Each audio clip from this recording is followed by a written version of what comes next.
Mwiriwe mwese nongeye kubasuhuza ni ya nshuti yanyu ndabakunda cyane nishimiye kubana namwe nkuko twabibabwiye ibi biganiro nakagaruka turagira ngo dukomeze kubana namwe uko mugenda mudutera inkunga mureba izi video niyo mpamvu natwe tugenda tuzishiraho ari nyinshi. Imana ibaho umugisha rero mwebwe mwese mureba namwe mutarareba Imana ibaho umugisha kandi turabasaba kugira ngo murebe nta yindi ntego y'ibi byigisho turagira ngo urubyiruko rwose rukizwe rurundumurire umubiri wabo cyangwa rurundumurire ubuzima bwabo muri Kristo.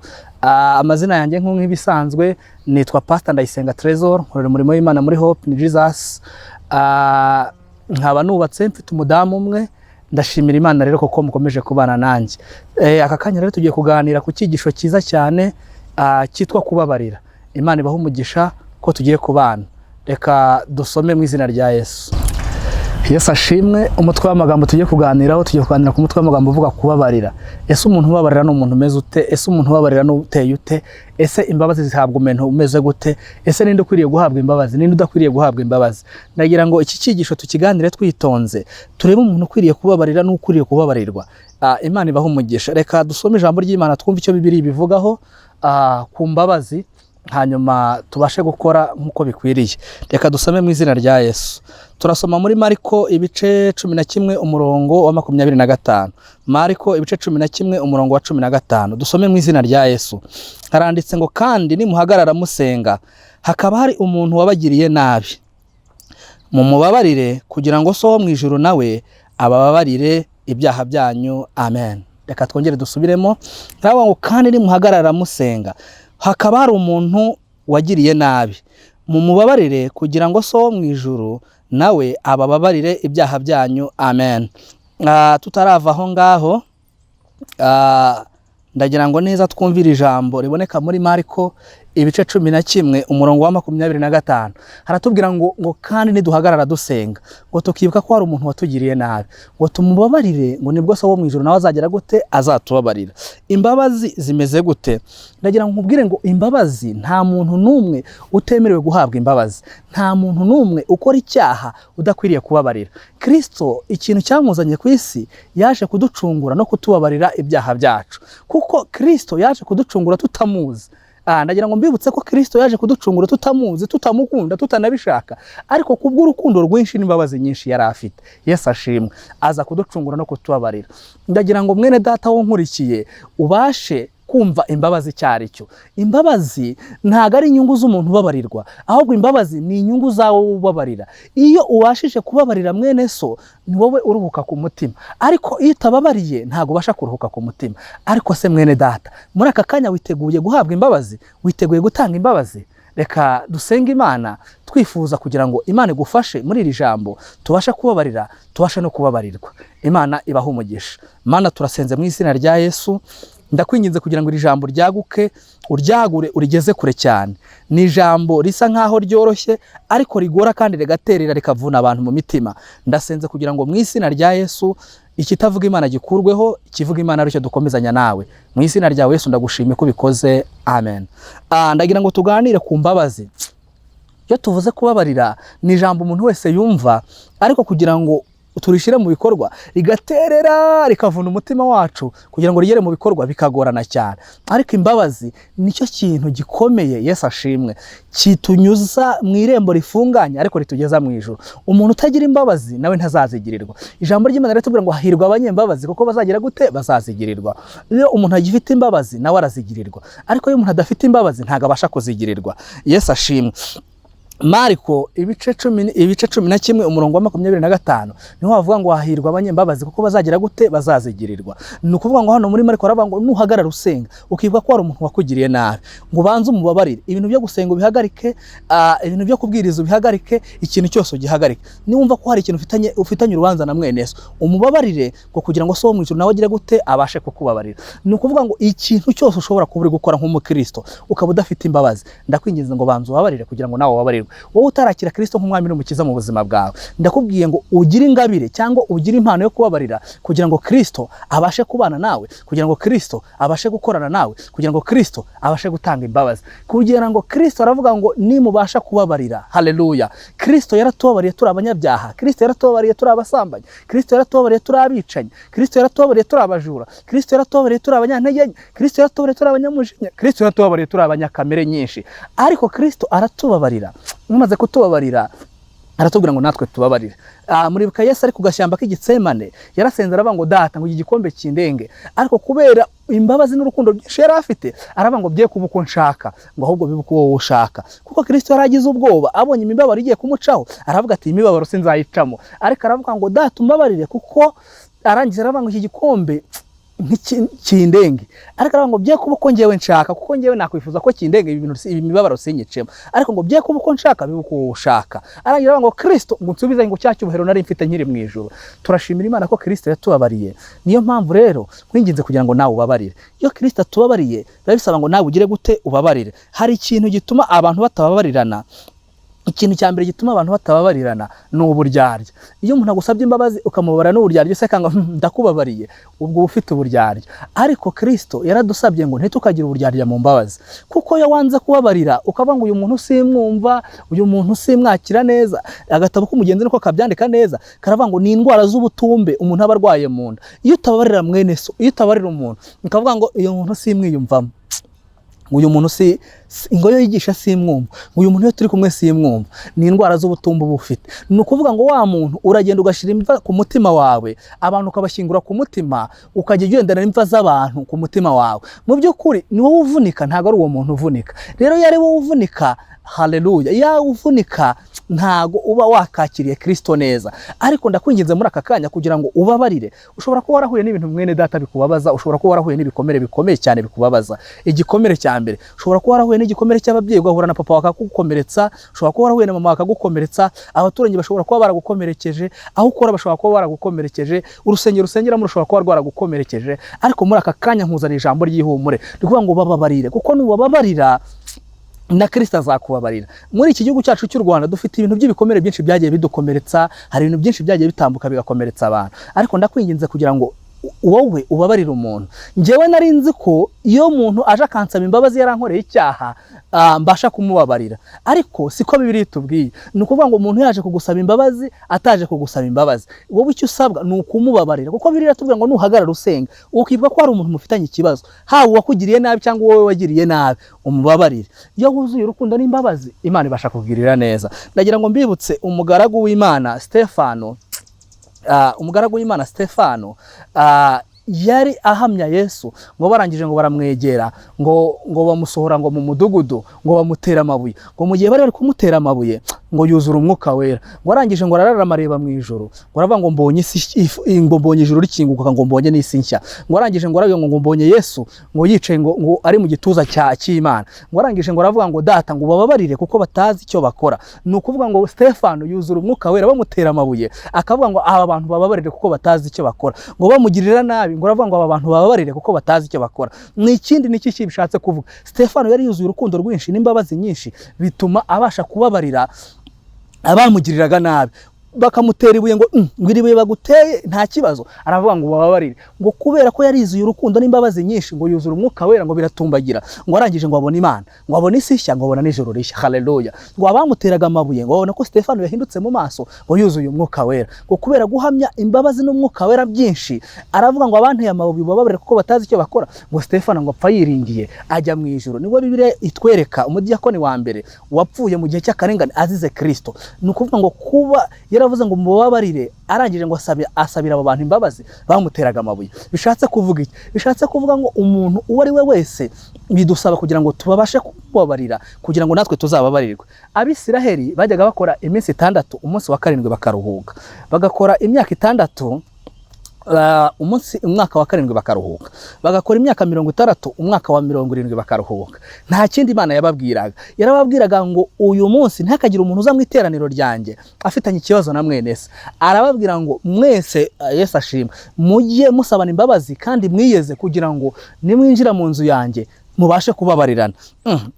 ngo nuko ngo igihe bari bubatse urusengero Zerubabeli ngo yubatse urusengero yarongeye kurusana ngo rumeze neza cyane, ngo Imana yaramubwiye ngo ugende ubwira abatambyi ubabwire Abisiraheli bose ntihazagire umuntu uzaza gutaha urusengero rwanjye agifitanye urubanza na mwene se, ahubwo abantu bababarirane kugira ngo bazabashe kwinjira mu rusengero rwanjye baguwe neza, abantu bababarirane kugira ngo bazinjire mu nzu yanjye abantu bagiranye neza, ngo abantu basabana imbabazi, ngo bafitanye amadene, abagiranye ibibazo bigiye bitandukanye ngo basabana imbabazi, ngo bamaze gusabana imbabazi ngo Imana irababwira ngo okay, ngo ubwo mbonye mwese igipimo cyanyu cy'imbabazi kizamutse ngo nimwinjire mu nzu y'Imana. Ngo barangije ngo barinjira kubera ko basabanye imbabazi. Ni ukuvuga ngo imbabazi nicyo kintu gituma tugirana ubusabane budasanzwe n'Imana. Yesu ashimwe. Iyo dufite imbabazi nicyo kintu gituma tugirana ubusabane budasanzwe na Kristo. Kuko Kristo yabwiye Petero yigeze arakara abantu ngo bamuhemukiye bamugiriye nabi, aravuga ngo ese ngo Kristo ko abantu bangirira nabi ngo nzabababarire 7, ngo nimbababarira 7 ngo bikarangira ngo nzabagenze. Ngo Yesu aramureba ngo ubona ko Petero ngo ashaka kuzababarira inshuro 7 ngo yamara kuzirenza akazahemukira abantu, ngo aramubwira ngo hoya ngo uzababare ngo 7 ngo nuko Petero arabara biragenda bigera muri 400 birenga igihe yavugiye, ngo nuko ngo Petero yumva ko imbabazi zihoraho. Yesu ntago yabwiye Petero ngo ubabarire ukomeze ubabarire kugira igihe nzagarukira, kubera ko yari afite kamere yamukubiye inshuro nyinshi, aravuga ngo umuntu namemukira rimwe nkamubabarira inshuro 770 n'ibihe birebire. Ngo ariko Petero ngo yumva ko imbabazi zikwiriye kubaho igihe cyose, ngo nuko ngo Yesu waravuga ngo mujye mubabarira kuko namwe nibwo muzagira gute muzababarirwa. Niyo mpamvu nabiri iki dusaba ngo tubabarire abantu. Yesu ashimwe. Umuntu wakugiriye nabi, ese mwene data hari umushobora kuba warakugiriye nabi agatuma utagira n'ubusabane n'Imana, agatuma utishimira Imana, agatuma utanezererwa Imana, ndakwinginze kugira ngo umubabarire kugira ngo ubusabane bwawe buzamuke. Hari igihe usenga ukumva isengesho ryawe ntiri kuzamuka, hari igihe wigisha ukumva icyigisho cyawe ntikiri kuzamuka, nta kindi kibitera wongera wisuzume wumve ko wabaye umunyembabazi, kuko Yesu yaratubabariye adusaba natwe kubabarira. Yesu ashimwe. Ndagira ngo dusoza twongere tuganire gatoya ku mbabazi. Ikintu cyatumye Imana itubabarira, hari umugaragu w'umugome wigeze Bibiliya itubwira ngo shebuja ngo waramufashe amuri mu mwenda w'ibihumbi 10, ngarangije aramubwira ngo ndagira ngo nkubwire ngo uyu mwenda wawe w'ibihumbi 10 ngiye kugutwara we n'umwana wawe n'umugore wawe n'abana bawe mbagira imbata. Ngo umugabo aramubwira ngo databuja umbabarire, ngongera umbabarire kuko nta mitungo mfite nta n'ikintu mfite. Ngo nuko ngo databuja ngo aravuga ngo ndakubabariye. Ngo wa mugaragu amaze kubabarirwa ngo aragenda ngo aragenda ahura n'umugaragu umubereyemo amafaranga 5, ngo aramubwira ngo we mugaragu mubi ngo wariye ibyanjye ngo ngwino, ngo aramufata mujugunya muri gereza. Ngo babagaragu ngo babonye ukuntu databuja yamubabariye ngo inshuro 10, ngo barangije baravuga ngo we wa mugaragu w'umugome we, databuja yakubabariye inshuro 10, yakubabariye amafaranga 10,000, none wowe babariye kubabarira 5. Ngo aragenda babibwira shebuja, ngo babibwiye shebuja, ngo shebuja arababara cyane, ngo afata wa mugaragu ngo amujugunya mu nzu y'imbohe. Ni ukuvuga ngo iyo tutababariwe natwe ntago tuzababarirwa, ariko nitubabarira natwe tuzababarirwa. Imana yacu ishimwe cyane. Ndakwifuriza muri aka kanya kubabarira kugira ngo nawe uzababarirwa. Iyo ubabariye ubasha kuba umuntu nyakuri. Iyo muri societe yacu y'u Rwanda kubabarira urubyiruko ndabasaba kugira ngo mubabarire ababyeyi banyu bashobora kuba babahemukira. Namwe babyeyi mufite abana babagora, ndagira ngo mubabarire, ni mubabarira nicyo kizatuma Imana ihindura ingeso zabo mbi. Imana yacu ishimwe. Turi kugana ku musozo, ndagira ngo tugaruke kuri iyi nkuru y'umusamariyakazi. Ngo umusamariyakazi niwe Bibiliya itubwira ko ngo yasanze umuntu ngo bamukubise banamwambuye bamugiriye nabi, ngo kandi uwo musamariya uwo muntu ntago yari umuzi. Niyo mpamvu Bibiliya itubwira ngo ni umusamariya mwiza. Ngo nuko ngo wa muntu Yesu ashimwe. Ngo nuko ngo wa musamariya ngo afata wa muntu ngo aramwomora, ngo amaze kumwomora ngo amuhe ibyo kurya, ngo arangije ngo amushira ku igare. Ngo ariko ataramuvana aho ngaho ngo haciye umutambyi ngo arakikira arigendera, haca n'umurewe ngo arakikira arigendera. Aravuga ngo ibintu bitangarukaho bataza kumbaza bakagira ngo ninjye wabikoze. Ngo ariko kuko batari bafite umutima mwiza ngo barakikira barigendera. Ngo nuko ngo wa musamariyakazi w'umutima mwiza ngo araza aramufata, ngo amaze kumufata ngo amujyana ngo mu bitaro. Ngo arangije arababwira ngo mbasigiye idanariyo 2, ngo uyu muntu mumwiteho kandi mumurwaze, ngo ni ingaruka ngo ari byo mwakoresheje birenze, ngo nzabitura ibirenze ibyo mwakoresheje. Imana yacu ishimwe. Ngo nzabitura ibirenze ibyo mwakoresheje. Ngo nuko umusamariyakazi aragenda. Bishatse kutwigisha iki? Ni ukuvuga ngo Yesu Kristo ajya kujya mu ijuru yadusigiye idanariyo 2, yaratubwiye ngo aba bantu muzababarire ngo mubakunde. Arangije aduhereza ababyeyi bacu n'abarwayi, inshuti zacu n'abarwayi. abavandimwe bacu n'abarwayi, abo dukoreshana nabo urwaye, ariko aratubwira ngo tuzabababarire ngo kandi tuzagerekaho kubakunda. Ntabwo Yesu yavuze ngo tuzabajugunye, Yesu yaravuze ngo tuzabababarire ndetse tugerekaho no kubakunda, ngo nagaruka avuye mu ijuru azaduhemba. Haleluya, azaduhemba ibiruta cyane ibyo twakoresheje. Yesu nava mu ijuru azaduhemba. Yaratubwiye ngo tuzababarire abantu kugeza isi igarutse, kugeza impanda ivuze. Yesu aratubwira ngo tuzabababarire kugeza ubwo impanda izaba ivuze. Yesu ashimwe. Ni ukuvuga ngo Yesu yaratubwiye ngo tubabarire abantu kandi tubakunde kugeza igihe Yesu Kristo azagarukira. Imana yacu ishimwe. Ni ukuvuga ngo tubabarire abantu kandi tubakunde. Nta kindi kituma tubabarira abantu kandi tubakunda, ni ukugira ngo tunukubabarira tukabakunda kugeza igihe Yesu azagarukira. Ni ukuvuga ngo Yesu niwe nzira n'ukuri n'ubugingo, kandi ntawe ujya kwa Data atamutwara. Rero yaratubwiye ngo nitubabarira abantu kandi tukabakunda, Imana izatugirira neza. Mwene data, muri aka kanya urumva wuzuye imbabazi zo kubabarira mwene so?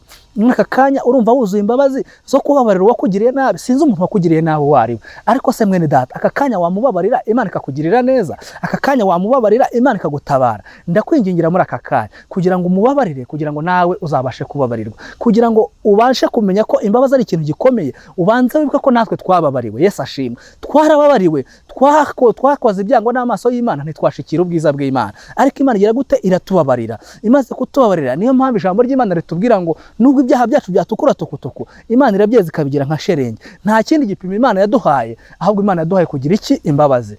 Iyo abantu bafite imbabazi nabo barababarirwa. Nujya kubabarira ujye wibuka ko nawe wababariwe mwene data. Warababariwe kugira ngo nawe ubashe kubabarira. Imana ishimwe. Niyo mpamvu rero kuba warababariwe nibyo bidutera kugira ngo natwe tubabarirwe. Niyo mpamvu rero ngusabye muri aka kanya kugira ngo wongere uzamure igipimo cy'imbabazi. Iyo tuvuze kubabarira ku munwa ni ibintu byumvikana, ariko kugira ngo bive mu mutima bikagorana. Ndagira ngo mu mutima wawe wongere uheze, mu mutima wawe ntongere kuhagira imva z'abantu, ahubwo mu mutima wawe ubabarira abantu kugira ngo nabo uzabashe kubabarira. Yesu ashimwe. Umutwe w'amagambo, iri jambo icyo ndizaniye ni imbabazi. Iki gihe abantu bakeneye imbabazi. Iki gihe turi guca mu bihe bigoye, iki gihe turi guca mu bihe by'ingorane, abantu bose bari gutaka, abantu babuze ibyo barya, abantu babuze ibyo bambara, abantu imirimo yahagaze, abantu bagambaniwe, abantu babesheranye. Birashoboka ko bashobora kuba barakugambaniye, bashobora kuba barakubeshye, bashobora kuba barakubujije amahirwe agiye atandukanye, ariko ndakwinginze kugira ngo ubabarire kugira ngo nawe uzabashe kubabarirwa. Ese mwene data, witeguye kubabarira muri aka kanya? Urumva wuzuye imbabazi zo kubabarira mwene data? Ese wowe mukristo urumva wuzuye imbabazi zo kubabarira? Ese wowe udakijijwe uri gukurikira iyi video, urumva ukeneye gutanga imbabazi? Urumva ukeneye guhabwa imbabazi? Haleluya. Nubabarira nawe uzababarirwa. Ndakubwiye ngo hari umuntu umwe wigeze atubwira ngo yababariye umuntu wari waramugiriye nabi, undi aramuga ngo nta mbabazi nkeneye, ariko uwo muntu we umutima urabohoka kuko yamubabariye. Birashoboka cyane kuko ushobora kuzababarira n'umuntu akakubwira ngo izo mbabazi umpaye ntazo nkeneye, ariko wowe kiranuka n'Imana mu mutima wawe. Ntago ubabarira umuntu kugira ngo umuntu agushime kuko wamubariye, kugira ngo akuvuge hose akugira igitangaza kuko wamubabariye, ahubwo wowe kiranuka kugira ngo umutima wawe ubohoke. Yesu ashimwe. Iyo ubashije kubabarira umutima wawe urabohoka. Iyo ubashije kubabarira umutima wawe ubasha kugirirwa neza. Ndagira ngo muri aka kanya dufatikanye uyu mwanya dusenga Imana. Ariko ikintu dusengera, tugiye gusenga tuvuge ngo Mana twambike imbaraga. Birashoboka ko udafite imbaraga zo kubabarira pe, bibaho. Ntabwo twese dufite imbaraga zo kubabarira, ariko tugiye gusenga Imana idufashe, ihindure umutima wacu, iduhe umutima wo kubabarira, idukuremo umutima wa kamere w'umujinya n'umutima mubi, iduhe umutima wo kubabarira. Imana niduhe umutima wo kubabarira, turabasha rwose gutungana kandi turabasha kuyoborwa n'Imana. Ndagira ngo muri aka kanya niba ubyizeye ufatikanye nanjye muri aka kanya tuvuge ngo Mwami Yesu, ndagusaba kugira ngo wongere wuzuzemo umutima imbabazi, ududubizemo umutima wanjye imbabazi n'urukundo rwinshi, kandi umutima wanjye uweze kandi uwutunganye nkuko umuririmbyi yabivuze neza. Aravuga ngo Mana nkuko wafashaga abasogokuruza mu bihe bya bakera, aba ari kuzaturengera kugeza ku gupfa. Ndagira ngo njye nawe dusengane muri uyu mwanya, dusaba Imana itubabarire kandi tweze dutunganye. Reka dusenge mu izina rya Yesu. Mana turagushimiye, uyu ni umwanya mwiza kugira ngo tukunezererwemo, uyu ni umwanya mwiza kugira ngo tukwishimiremo.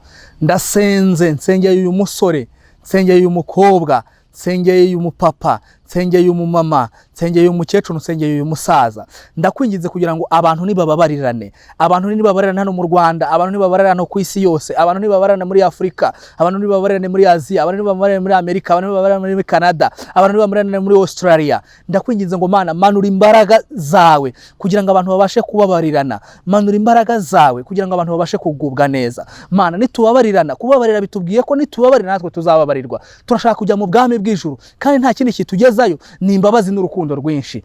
kuko niyo danariyo wadusigiye. Ndasenze muri aka kanya kugira ngo abantu ubongerere imbaraga n'urukundo rwinshi rwo kugira ngo babashe kubabarirana. Nibabasha kubabarirana nibwo nabo bazababarirwa. Ndagukunze Kristo ko tugiye kubabarirwa kandi natwe tuzababarira. Urakoze Mwami Imana ko utanze imbabazi. Urakoze Mwami Imana ko wongeye kutwereka ko mbere kugira ngo tubabarire nuko twababariwe. Ukoze Mana ikintu kigitangaza. Genda uhindure imitima y'abantu bananiwe kubabarira mu izina rya Yesu. Ubahindure kandi babashe kubabarira. Mbisabye mbyizeye mu izina rya Yesu. Amen. Turabakunda cyane. Ibiganiro byacu nakagaruka. Turabashimiye kuko mubana natwe. Iki kiganiro ndakwinginze kugira ngo uzabashe kukigeza kure hashoboka, kandi ngusaba wowe ukikurikiye niba ari umuntu wakugiriye nabi umubabarire, nibwo data wo mu ijuru nawe azagera gute azakubabarira. Ibi biganiro byacu nakagaruka. Turabashimiye kubireba kwanyu, bidutera inkunga yo gukomeza gukora ibindi. Kubireba kwanyu biratunejeza, kubireba kwanyu no kwagura ubutumwa bwiza. Turabasaba rero kugira ngo mukomeze mubirebe, mukore subscribe, mukore share, mukore na comment kugira ngo iri jambo ry'Imana rikomeze ryaguke. Kandi iri jambo ry'Imana ndabasaba mbinginga kugira ngo murihe babandi badakijijwe kugira ngo nabo babashe gukizwa. Aya mahirwe wagiriwe yo kwakira Kristo nk'umwami n'umukiza mu buzima bwawe no mu bugingo bwawe, ntuyihererane, ahubwo yahene bagenzi bawe tubashe kubisangiza bibashe kugera kure cyane. Turabashimiye. Ciao. Ibiganiro byacu nakagaruka. Tuzakomeza kubana namwe kandi turabakunda cyane. Imana ibahe umugisha. Amen.